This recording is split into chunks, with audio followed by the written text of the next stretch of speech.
Hey y'all, it is about 2:30 in the morning.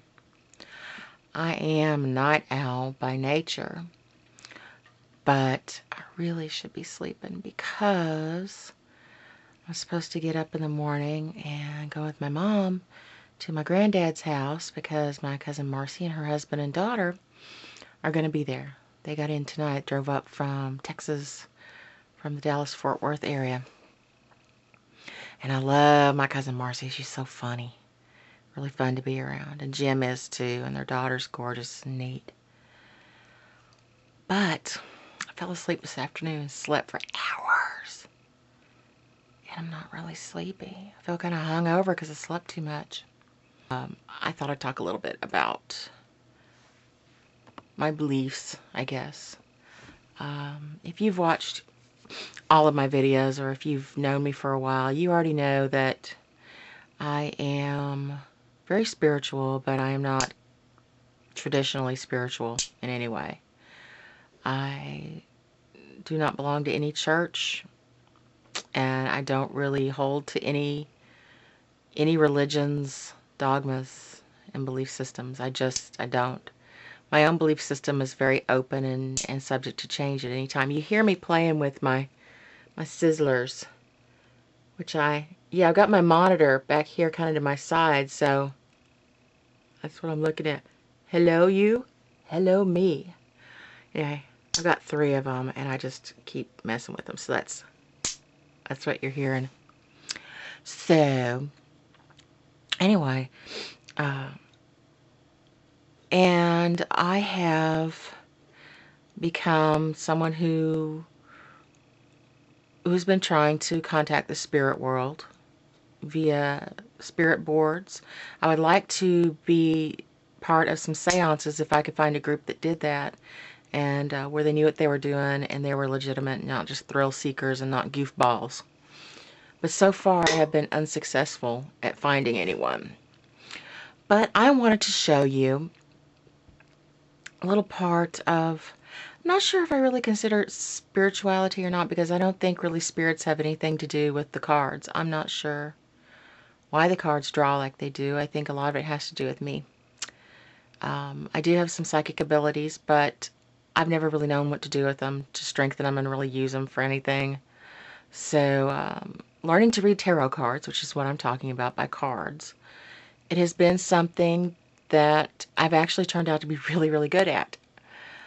I have not learned the craft so well that I can do it without occasionally having to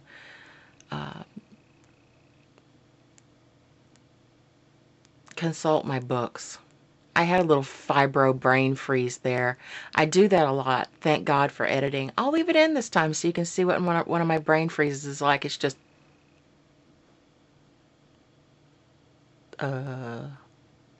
yeah. Welcome to my world. But anyway, I'm going to show you my cards. Educate you a little bit. I keep my cards in this big box. Hush, Mambo. Why'd she choose? That's nice. What's up? This box is getting all dented up, but maybe that's okay. It gives it character.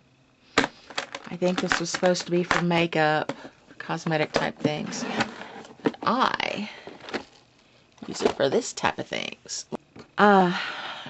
It's typical of my personality. I can't just have one thing. I have to get obsessed and collect them. So that's what this is. My first deck I ever got was from Barnes & Noble, and it's a deck actually that that it was made especially for Barnes & Noble. It's a very simple deck, and they're nice and flexible, so they're easy to... This is truly unusual. These are cards that came with a Mexican game called Loteria, and it's a little bingo game, and instead of having bingo balls or something like that, there's cards, and each card has a number, and La Rana, which is frog, La Mano, you get the idea. El Aracran a melon. Anyway, some people, I found that some people use these for telling fortunes. I like that one. But I haven't sat down and really given each one of them a meaning.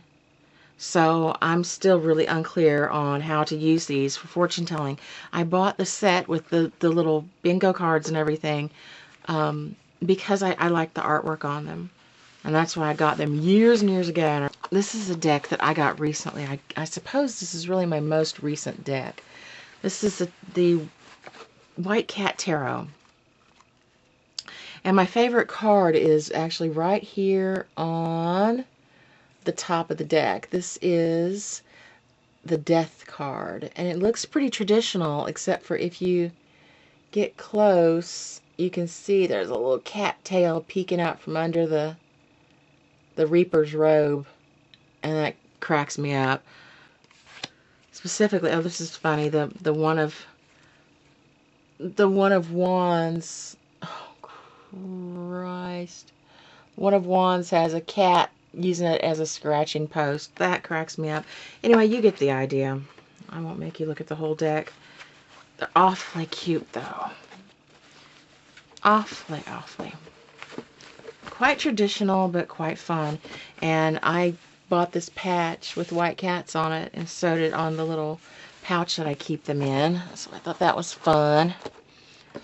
My sister purchased this and sent it to me. Seems like she sent it to me while I was ill.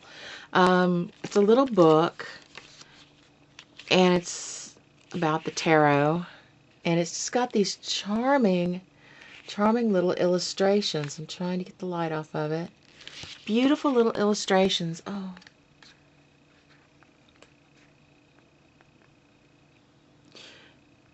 And with it, attached to the end of the little bookmark, was a tiny little box.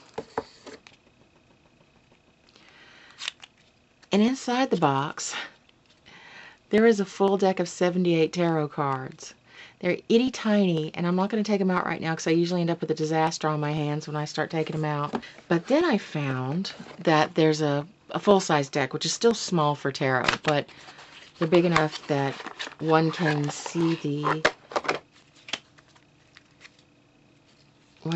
the designs better. You see? And they're just lovely and charming. The only thing about them, I haven't used them much because they're difficult to shuffle. They're so, I can't, that's as much as I can bend it. The deck is highly laminated and just very, very hard to shuffle. And this is called the Answer Deck. And it's all, the artwork is very simple, and it's in black, white, and red. And which is charming to me. I really like the clean, pure, kind of almost Art Deco black, white, and red. And it's very simple. Each card means one thing and one thing only. I think there may be 4 cards that have reversals. But the rest of them, it's all read upright. And it even just says right on it, home.